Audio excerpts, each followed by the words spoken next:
Alright, welcome to the second part of my UAD Distressor video. I guess it's the second part. I've got another video where I kind of looked at drums and bass on the same song, and I've frozen those tracks for this demo, which we're going to look at some guitars and vocals. So if you want to see what happened to the drums, you can check out the other video, which will be on my channel. So here we go. The first thing that we're going to look at is kind of a staccato guitar. So this is what we've got going on in context.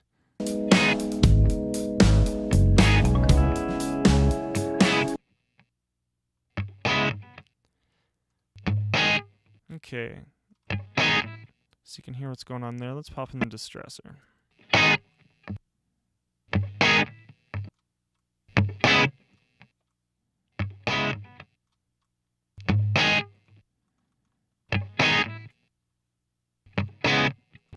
So I kind of want to give it a little bit more edge so it's cutting through, but it's getting out of the way of the snare drum right away.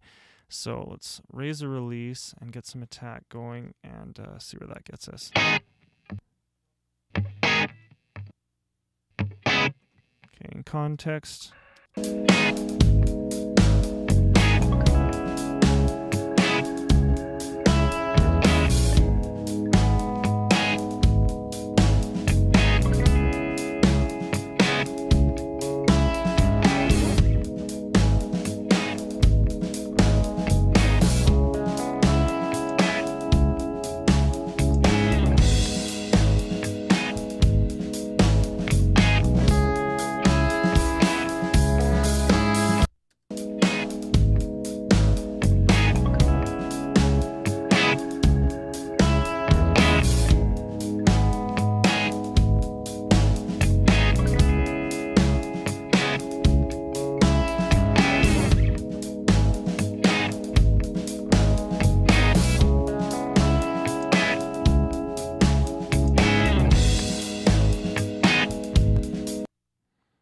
Okay, so you can hear a little bit about. So I actually don't know if I'm liking this on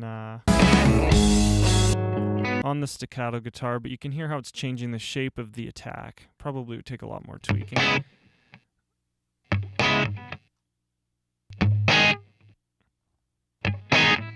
So you can hear how the pickup kind of jumps out a little bit, and here we can squish it down so it's a little bit more rhythmically consistent, and that might not be something that jumps out immediately in the mix of things, but then you're not hearing that kind of low rumbly noise if I didn't gate it out or edit it out or something.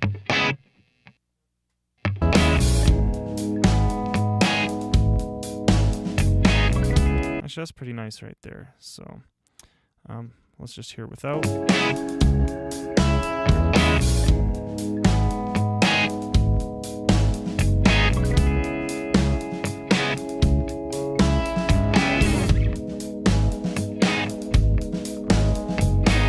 So you can hear how it's kind of pushing it back behind the snare drum a little bit, which, and I like that. So let's look at this guitar that's over on the left right now and hear what's going on there. Let's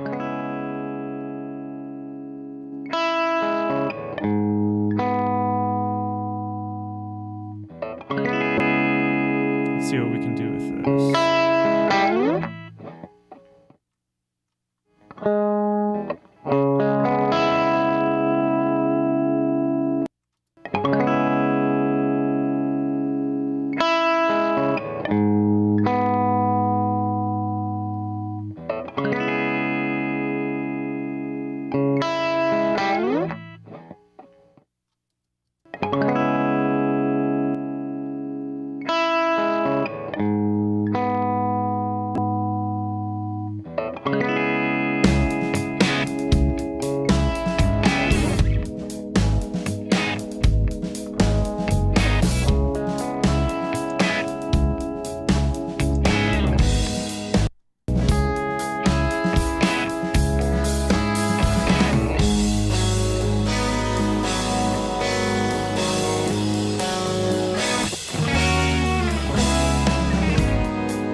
Alright, so I like that. It's kind of still pushing that guitar back. I'm actually not crazy about that guitar sound anyway, so this is kind of moving it out of the way a bit to give more space for the drums to get in there.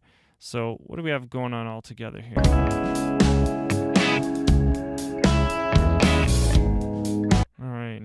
compressing everything. Let's see what we can do to this this key pad track. Not that you'd want to compress your pads too much, but so I've got an organ thing going on here.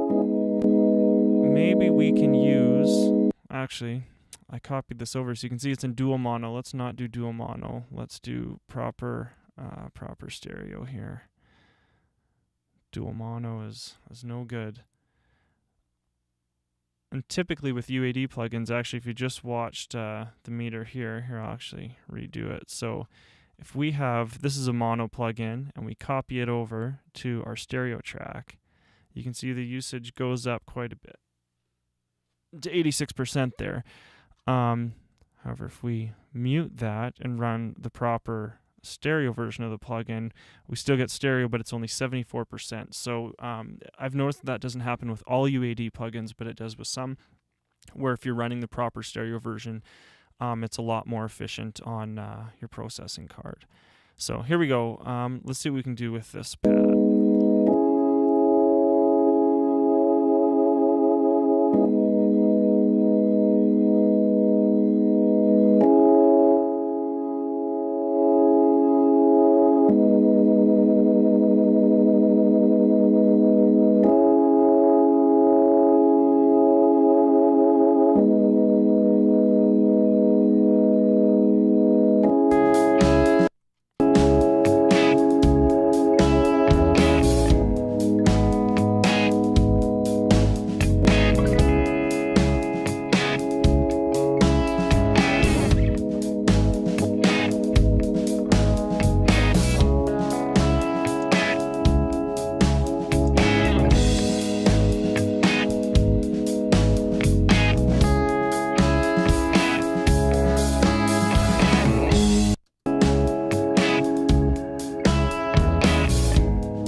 So there I'm just distorting it a little bit and pushing it back so I can get a stronger average level, but I'm not eating up so much of that low headroom. So you can really hear it just at the beginning of the clip here.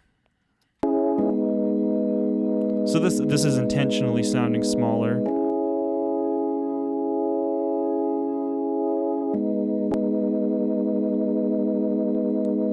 Get a little bit of nice breakup, so it's crushing those transients and giving me more headroom overall for my mix while still keeping the keyboard audible and present. So, all right, so now let's go on to our vocal.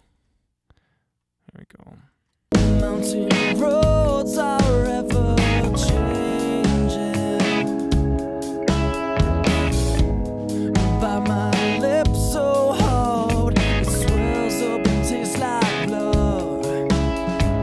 This is a de-esser. I'm actually just going to take this out in case you're confused about what's happening with the distortion metering or the compression metering there. So here's the vocal. Mountain roads are ever changing, by my lips so hard it swells up and tastes like blood. Motorcycles passing stages, hold my hand out the window, the cool air feels so good. Mountain roads are ever changing, by my lips so hard it swells up and tastes like blood. So you can hear here how I'm trying to bring the vocal forward, and I'm using the detector filters to actually get rid of some of the kind of higher mid-range. Mountain roads are ever changing. And if you watch even just with this one line, like the meter's peaking pretty hard, like we're getting up into the 10 and 20 zone. And it's actually, like, it's quite transparent, and the Distressor's known for its color and everything, but you can really, I found that you can smash things with the hardware anyway quite hard and still have it be transparent. I mean, you have to do what's right for your mix, but if you're doing an aggressive rock mix, it starts to be pretty cool. Mountain roads are ever changing. Bite my lips so hard it swells up and tastes like blood. Motorcycles passing stages. Hold my hand out the window, the cooling feels so good. So you can hear there, I actually liked it on 6 better. You can hear how I've used that to bring the tail end of the vocals up without drastically changing the tonal qualities. Like I obviously have the distortion filter in the circuit and the mid filter, so it's compressing more on those kind of like peaky mid bands, but I think it does something nice to help push it back. And this is also on a vocal without any processing or anything. So if we were gonna take this a little further and maybe load, I don't know, let's do an Echoplex. Let's see what we've got going on. Mountain roads are ever changing. Bite my lips so hard it swells up and tastes like blood. Motorcycles passing stages. Hold my hand out the window, the cooling feels so good. So now I want you to listen to how the distressor affects how the vocal hits the Echoplex. Maybe I'll turn down the number of repeats here. Mountain roads are ever changing. Bite my lips so hard it swells up and tastes like blood. Motorcycles passing stages. Now it's a subtle change, but what you're listening to there is how the repeats on the vocal and the echo from the Echoplex, how they're denser and they're closer without making the vocal feel so distant, but it still has some kind of psychedelic-y space around it. So Bite my lips so hard it swells up and tastes like blood. Motorcycles passing stages. Hold my hand out the window, the cooling feels so good.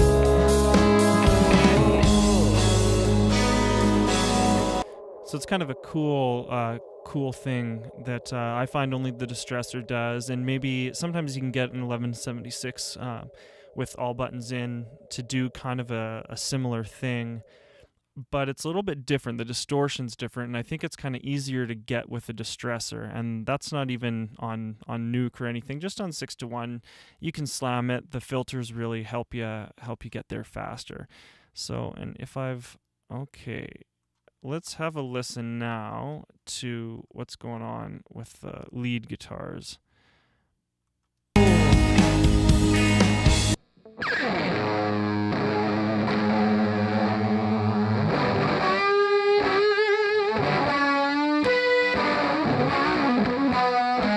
Okay, so we're actually going to take out a couple of these tracks and just leave, it's a doubled solo, we're going to leave the doubles on and see if we can bring the lead up even more. So here's what we've got going on before we do anything.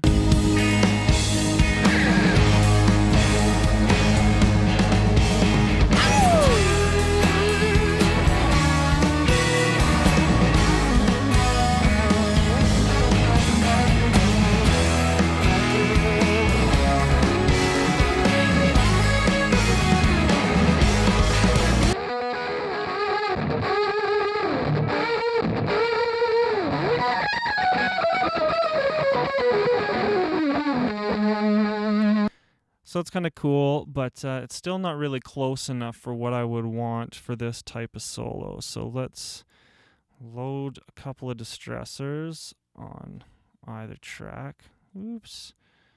Okay, so maybe we'll just get rid of this one on the keyboards for now. And let's see what we've got going on.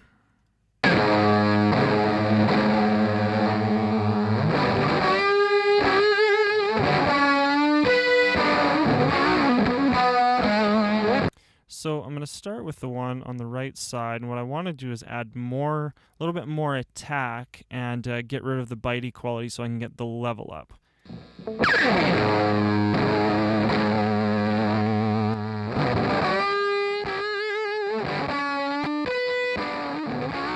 I don't want to compress it too much, because otherwise it'll sound quite lifeless. So get a nice fast release.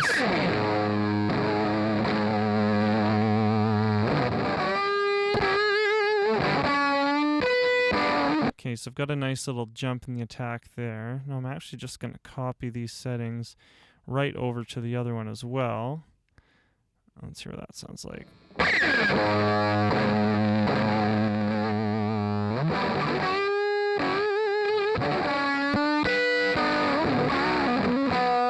Yeah, so I really like that jump in attack that I'm getting when it's popped in.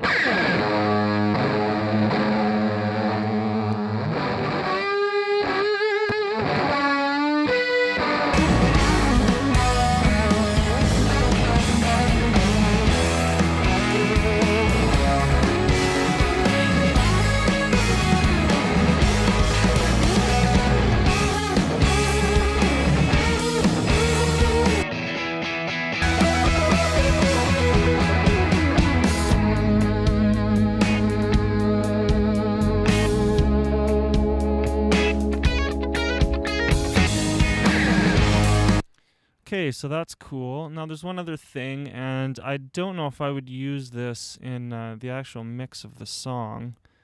This song was actually something that I was working on for a record that I just released, and it didn't make the cut, so I'm using it as a fun demo now. So let's listen to this acoustic guitar that happens underneath the solo.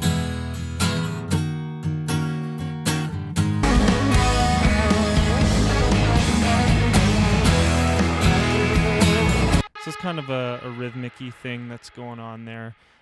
It's too thick. I mean, I have to EQ a lot of that low end and stuff out. But let's see what we can do just with a distressor to kind of cram it in the track and still get the rhythmic qualities that I want from it, but without it taking up so much space.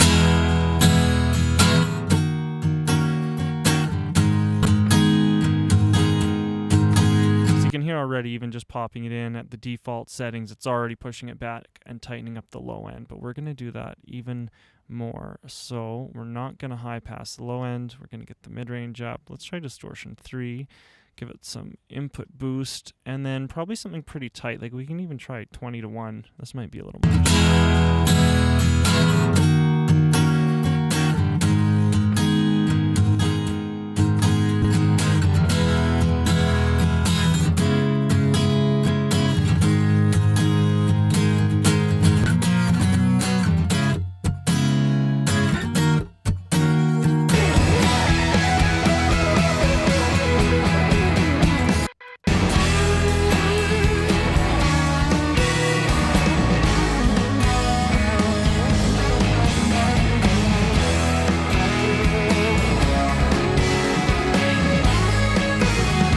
So you can hear already how the rhythmic qualities of the acoustic guitar start to add power instead of just kind of being a flubby low-end nuisance.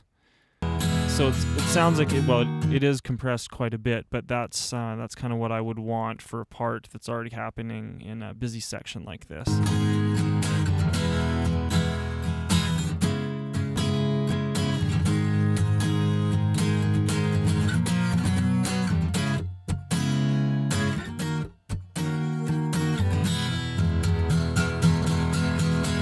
And you can hear it audibly distorting and everything, and that's something that I kind of want. So let's hear what that sounds like.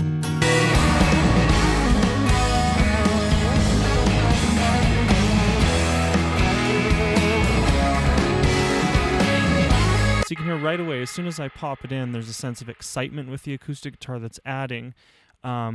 compared to when it's not there, when it's just kind of like another instrument. So I really like that excitement that I can get. And this is, I haven't been able to get it with anything other than a distressor or maybe an API 525 compressor that does this kind of thing. But I'm really impressed with how the plugin is able to get me with basically the same settings what I'm getting out of the hardware.